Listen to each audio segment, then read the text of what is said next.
Saviez-vous que 7 adolescents algériens, âgés de seulement 14 à 17 ans, ont traversé 300 km en mer pour rejoindre Ibiza? Pas pour faire la fête, pas pour des vacances, mais pour fuir leur pays, l'Algérie. Leur aventure, filmée et devenue virale, est plus qu'un simple fait divers. C'est un miroir brisé d'une jeunesse qui n'en peut plus.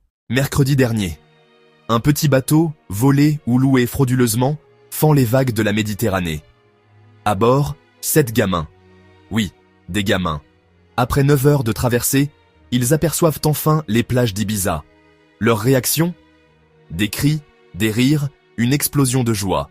Une joie qui en dit long. Parce que pour eux, atteindre une côte étrangère, c'était retrouver la vie. Mais derrière ces images qui circulent partout, se cache une tragédie nationale. L'Algérie est l'un des pays les plus riches du bassin méditerranéen. Du gaz, du pétrole, du fer, du phosphate. Un potentiel solaire énorme. Et pourtant, plus de 30% des jeunes sont au chômage. Les quartiers populaires d'Alger, d'Oran ou de Constantine sont pleins de jeunes sans emploi, sans perspective. Le système éducatif est en crise, les libertés sont étouffées. Résultat, une génération entière regarde la mer, et rêve d'ailleurs. Et ce malaise, il touche aussi un domaine vital, la santé. Un secteur qui devrait être le symbole de la sollicitude d'une nation envers son peuple, mais qui est devenu une source d'angoisse profonde. Le droit à la santé, pourtant fondamental, semble être un luxe réservé à une élite. En Algérie, les hôpitaux publics, autrefois fierté nationale, tombent aujourd'hui en ruine.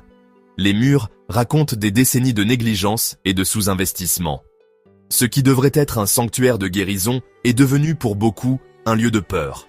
À l'intérieur, la réalité est encore plus sombre. Équipements vétustes, souvent en panne.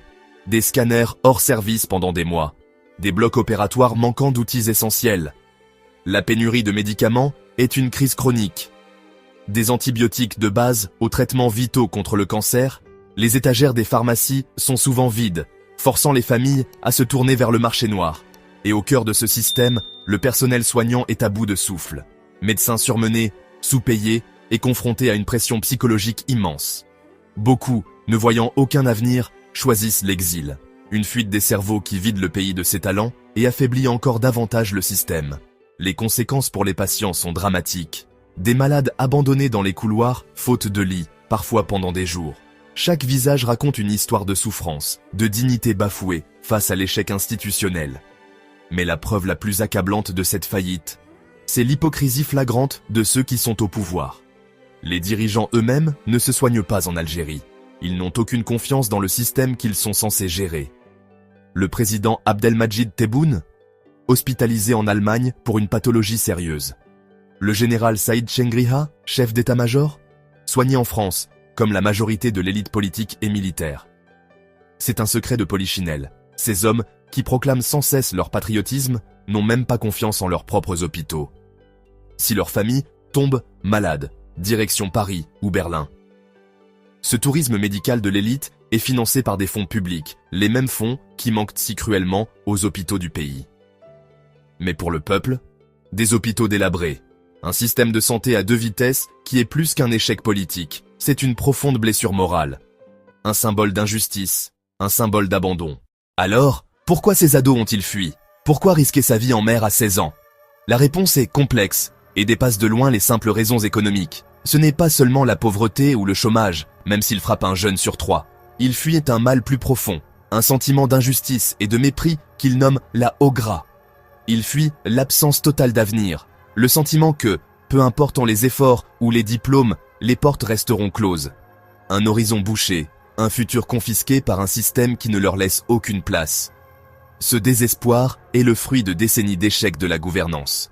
Un système politique figé, surnommé le pouvoir, qui a survécu à tout en se refermant sur lui-même, consolidant son emprise après la guerre civile des années 90.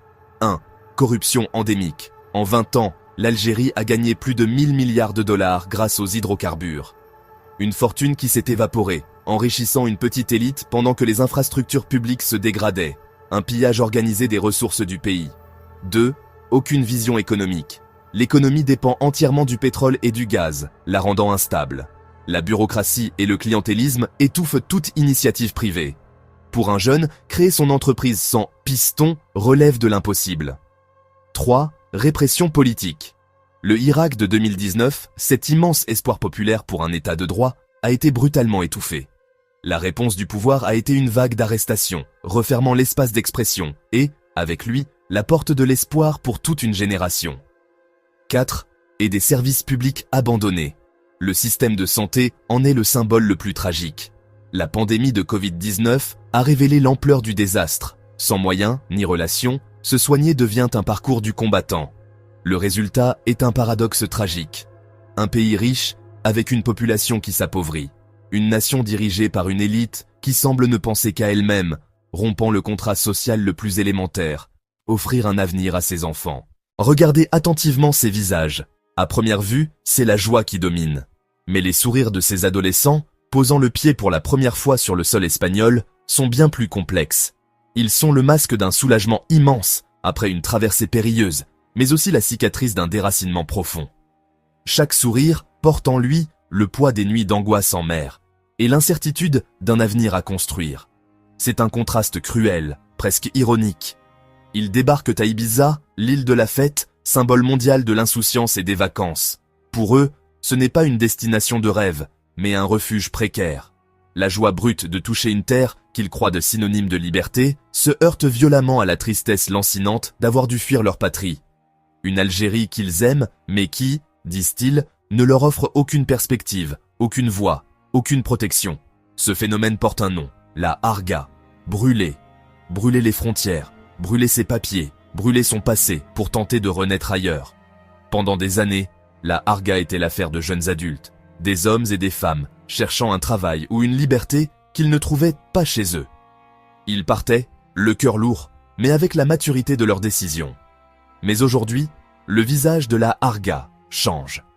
Voir ces mineurs, certains ayant à peine 14 ou 15 ans, affronter seuls la Méditerranée est plus qu'un signal d'alarme. C'est le symptôme d'un désespoir si profond qu'il pousse des enfants à risquer leur vie. C'est la preuve d'une fracture sociale et générationnelle béante.